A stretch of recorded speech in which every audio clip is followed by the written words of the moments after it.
My mother sees a rail car.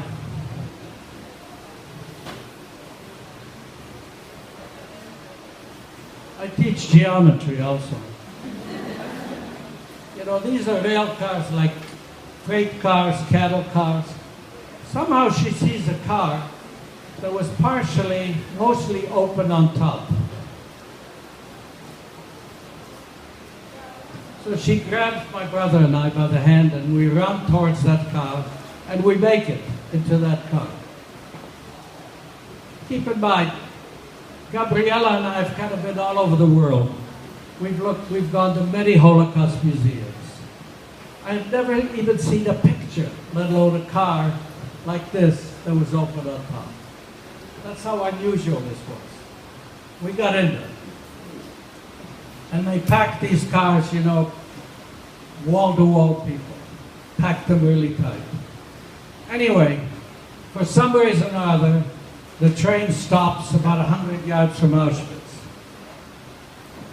And when it does, my stepfather, it takes him a millisecond, which is less than a second. He grabs me and throws me over the top. I still remember landing here. I honestly thought I broke every bone in my body. It hurt like terrible. But I was able to open the door.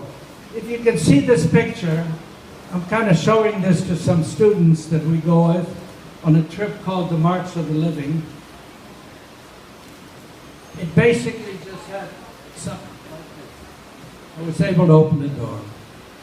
I had nightmares for years and years and years, thinking about what if I could not have opened that door. Because here I am, skinny as can be, weak as can be. I mean, if you want to take an x-ray of me, you would have been wasting your money. You could see every bone in my body. That's how thin I was. But somehow the door was easy to open. Thank goodness. I opened the door, and the four of us, my stepfather, my mother, my brother, ran out the door. In fact, my mother and stepfather yelled at the people, "Run, run, run. You're going to get killed." Nobody moved. They all stayed in the car. They were not Jewish. Here's a situation, as strange as it may sound, being Jewish saved my life. Because we knew where we were going.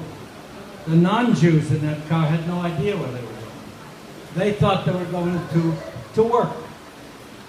You know, the famous gate of Auschwitz that says basically, again, I'm not sure you can see it, Arbeit macht frei, it says, which basically says work makes you free.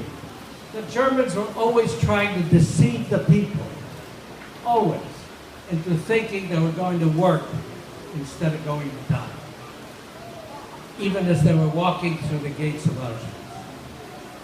So we escaped. We went into a farmhouse, and the Germans, as meticulous as they were, went looking for these poor people. The farmer that we ran into, we told him were the heroes from Warsaw. So he lifted up a carpet, put us in the cellar, and hid us. The Germans actually came looking for us to this house. He said, nobody's here. About 2 months later, the Russians came in, we were liberated.